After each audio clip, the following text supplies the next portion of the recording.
Cerita legenda Malin Kundang sudah sangat populer di Indonesia, menceritakan seorang anak yang katanya dikutuk oleh ibunya menjadi batu karena durhaka.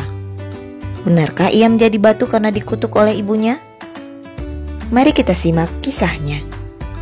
Jangan lupa like, subscribe, and share ya.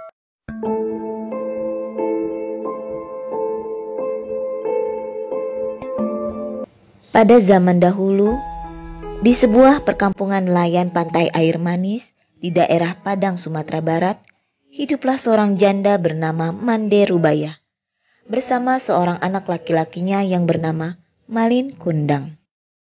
Ayah Malin meninggal di perantauan saat ia akan berusaha merubah nasib. Mande Rubaya amat menyayangi dan memanjakan Malin, karena waktu kecil ia adalah seorang anak yang rajin dan penurut. Apapun selalu diusahakan yang terbaik untuk Malin, walau dalam keterbatasannya. Mande Rubaya sudah tua, ia hanya mampu bekerja sebagai penjual kue untuk mencukupi kebutuhan ia dan anak tunggalnya. Singkat cerita, Malin sudah tumbuh dewasa. Ia meminta izin kepada ibunya untuk pergi merantau ke kota karena saat itu sedang ada kapal besar merapat di pantai air manis. "Jangan, Malin, ibu takut terjadi sesuatu denganmu di tanah rantau sana. Menetaplah saja di sini, temani ibu," ucap ibunya sedih setelah mendengar keinginan Malin yang ingin merantau. "Ibu tenanglah, tidak akan terjadi apa-apa denganku," kata Malin sambil menggenggam tangan ibunya. "Ini kesempatan, Bu, karena belum tentu setahun sekali ada kapal besar merapat di pantai ini. Aku ingin mengubah nasib kita, Bu. Izinkanlah," pinta Malin memohon. "Baiklah, ibu izinkan. Cepatlah kembali. Ibu akan selalu menunggumu, nak," kata ibunya sambil menangis. Meski dengan berat hati, akhirnya Mande Rubaya mengizinkan anaknya pergi. Kemudian Malin dibekali dengan nasi berbungkus daun pisang. "Untuk bekalmu di perjalanan, nak," katanya sambil menyerahkannya pada Malin. Setelah itu, berangkatlah Malin Kundang ke tanah rantau, meninggalkan ibunya sendirian. Hari-hari terus berlalu, hari yang terasa lambat bagi Mande Rubaya. Setiap pagi dan sore, Mande Rubaya memandang ke laut. "Sudah sampai manakah kamu berlayar, nak?" tanyanya dalam hati sambil terus memandang laut. Ia selalu mendoakan anaknya agar selalu selamat dan cepat kembali. Setiap ada kapal yang datang merapat ke pantai, ia selalu menanyakan kabar tentang anaknya. "Apakah kalian melihat anakku Malin? Apakah dia baik-baik saja? Kapan ia pulang?" tanyanya. Namun setiap ia bertanya pada awak kapal atau nahkoda, tidak pernah mendapatkan jawaban. Malin tidak pernah menitipkan barang atau pesan apapun kepada ibunya. Bertahun-tahun Mande Rubaya terus bertanya, namun tak pernah ada jawaban, hingga tubuhnya semakin tua. Kini ia jalannya pun mulai terbungkuk-bungkuk. Pada suatu hari, Mande Rubaya mendapat kabar dari nahkoda yang dulu membawa Malin. Nahkoda itu memberi kabar bahagia pada Mande Rubaya. "Mande, tahukah kau, anakmu kini telah menikah dengan gadis cantik, putri seorang bangsawan yang sangat kaya raya," ucapnya saat itu. Mande Rubaya amat gembira mendengar hal itu, karena ia selalu berdoa agar anaknya selamat dan segera kembali menjenguknya. Sinar keceriaan mulai menghampirinya kembali. Namun hingga berbulan-bulan semenjak ia menerima kabar Malin dari nahkoda itu, Malin tak kunjung kembali untuk menengoknya. "Malin, cepatlah pulang kemari, nak. Ibu sudah tua, Malin. Kapan kau pulang?" rintihnya Pilu setiap malam. Tapi ia tetap yakin suatu saat anaknya akan datang. Benar saja, tak berapa lama kemudian, di suatu hari yang cerah, dari kejauhan tampak sebuah kapal yang megah nan indah berlayar menuju pantai.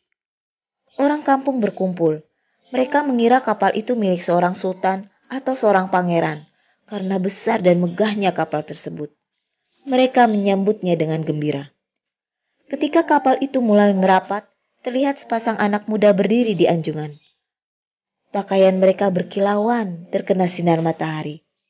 Wajah mereka cerah dihiasi senyum karena bahagia disambut dengan meriah. Mande Rubaya juga ikut berdesakan mendekati kapal.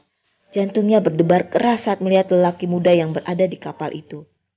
Ia sangat yakin sekali bahwa lelaki muda itu adalah anaknya, Malin Kundang. Belum sempat para sesepuh kampung menyambut, Ibu Malin terlebih dahulu menghampiri Malin. Ia langsung memeluknya erat. Ia takut kehilangan anaknya lagi. "Malin, anakku, kau benar anakku kan?" katanya menahan isak tangis karena gembira. "Mengapa begitu lamanya kau tidak memberi kabar, Malin?"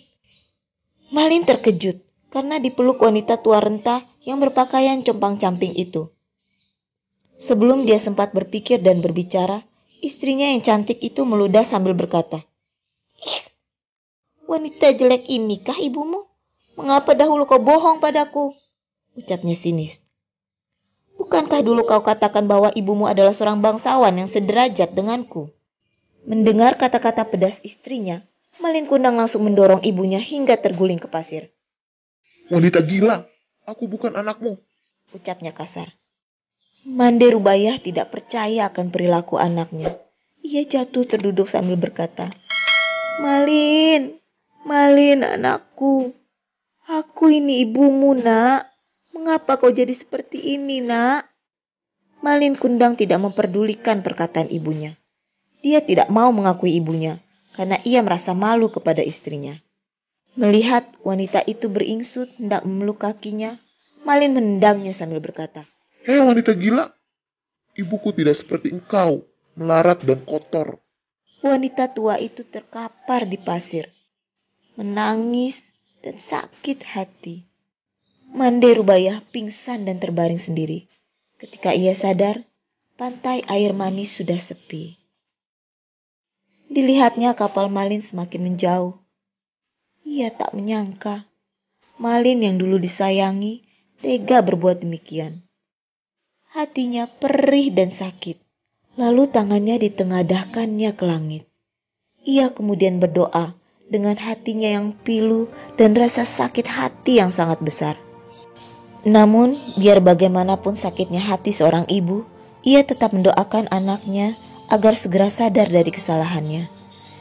Ia pun berdoa memohon kepada Tuhan. "Ya Tuhan, kalau memang dia bukan anakku, aku maafkan perbuatannya. Tapi kalau memang dia benar anakku yang bernama Malin Kundang, aku mohon padamu, sadarkanlah dia agar tidak semakin banyak dosa yang ia perbuat.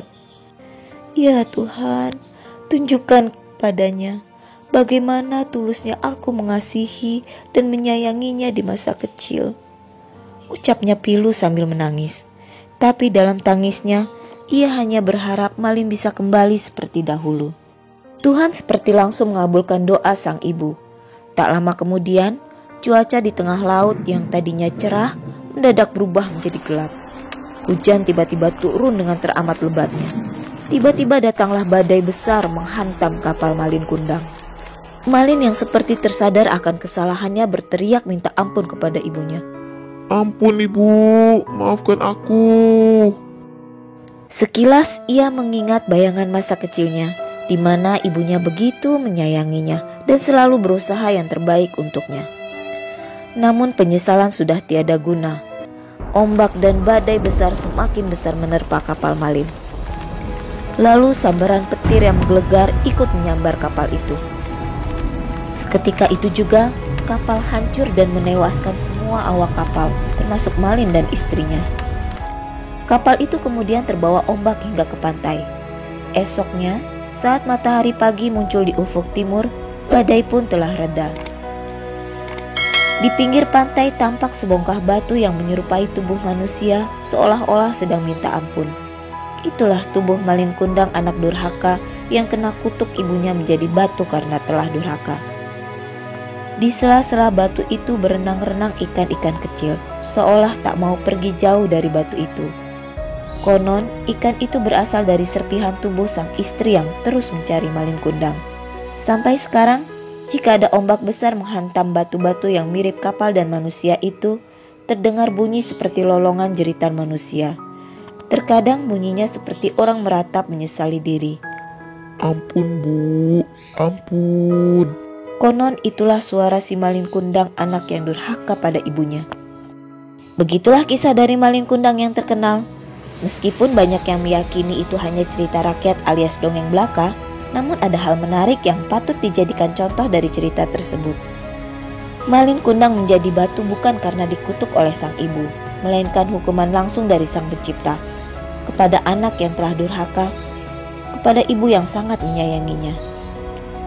Seorang ibu yang baik, biar bagaimanapun, selalu memaafkan dan tidak menginginkan sesuatu yang buruk terjadi pada anaknya, meski anak itu telah membuat hatinya begitu sakit. So, sayangin ibu kalian ya guys. Jangan sampai beliau tersakiti hatinya, apalagi sampai keluar kata-kata yang tidak pantas dari mulutnya. Ridho orang tua adalah ridho Tuhan. Sayangi orang tua kalian, terutama ibu ya. Oke, sampai jumpa lagi di kisah menarik lainnya dari Wahana Cerita.